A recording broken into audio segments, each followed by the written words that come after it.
Assalamualaikum warahmatullahi wabarakatuh.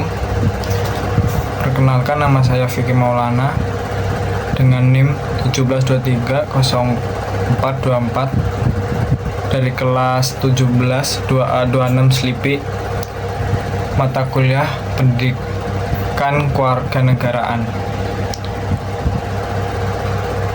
Pertama-tama saya akan mempresentasikan yang berjudul Kewarganegaraan, yang terdiri arti, sejarah, jenis, dan manfaatnya.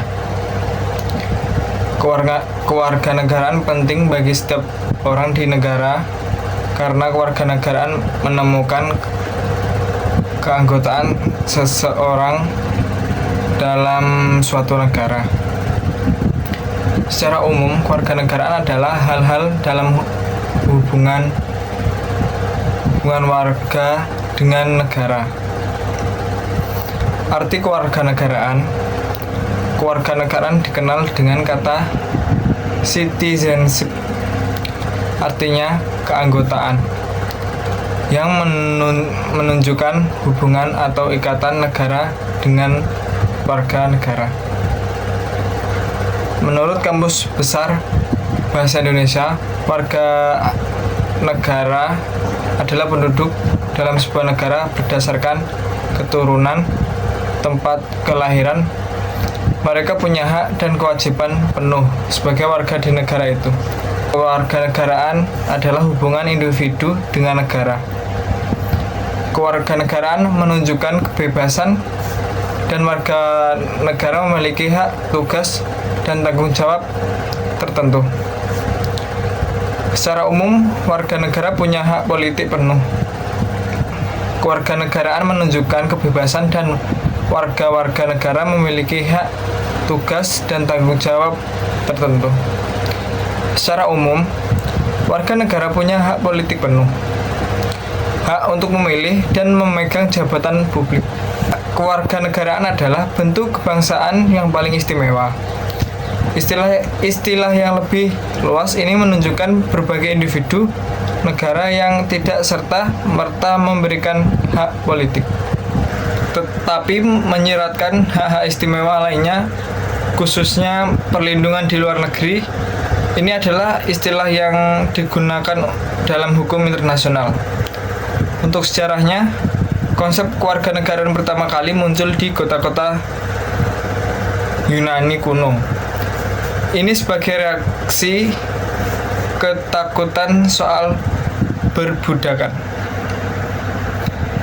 Di Yunani membangunkan konsep demokrasi langsung, setiap warga negara berperan secara aktif dalam memutuskan nasibnya maupun kehidupan masyarakatnya. Setiap warga negara di kota Yunani berhak dalam kehidupan demokratis dengan memilih wakil-wakil rakyat secara resmi. Selain itu, dalam kegiatan rutin sehari-hari, dalam persoalan administrasi dan hukum. Bangsa Romawi pertama kali menggunakan kewarganegaraan sebagai alat untuk membedakan penduduk kota Roma dan orang-orang yang wilayahnya telah ditaklukkan dan disatukan oleh Roma. Ketika kekaisaran terus tumbuh, orang-orang Romawi memberikan kewarganegaraan kepada sekutu di seluruh Italia dan di provinsi Romawi lainnya. Ketika kekaisaran tumbuh terus, orang-orang Roma memberikan kewarganegaraan kepada sekutu dan di seluruh Italia dan di provinsi. Kewargaan di Romawi memberikan hak hukum penting di dalam kekaisaran. Di Eropa, konsep kewarganegaraan nasional hampir hilang selama pertengahan abad. Ini diganti oleh sistem hak dan kewajiban feodal.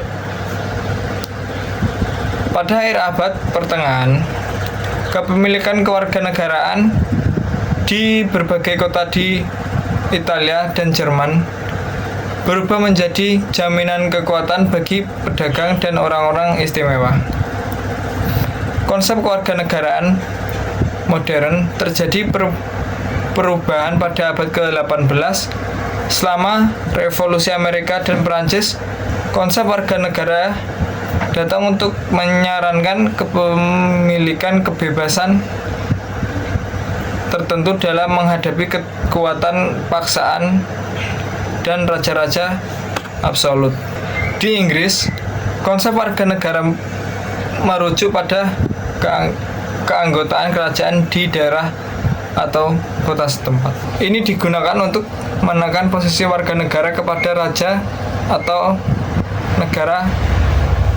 Konsep ini didahulukan untuk warga negara yang memakai undang-undang kebangsaan. Dikutip dari situs resmi Kementerian Luar Negeri Kemenlu, di Indonesia tentang kewarganegaraan sudah tercantum dalam Undang-Undang Nomor 12 Tahun 2006 tentang kewarganegaraan.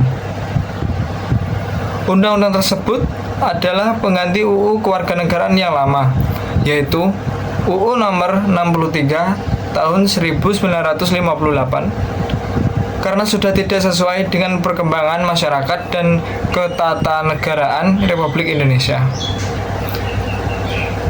Warga negara di Indonesia akan diberikan kartu tanda penduduk (KTP). Ini berdasarkan kabupaten, provinsi, tempat terdaftar sebagai penduduk. Mereka juga diberikan nomor identitas, yaitu nomor induk kependudukan atau itu NIK. Sekian presentasi dari saya. Apabila ada salah kata, saya minta maaf. Saya Vicky Maulana dari kelas 17 doa 26 ingin berterima kasih. Assalamualaikum warahmatullahi wabarakatuh.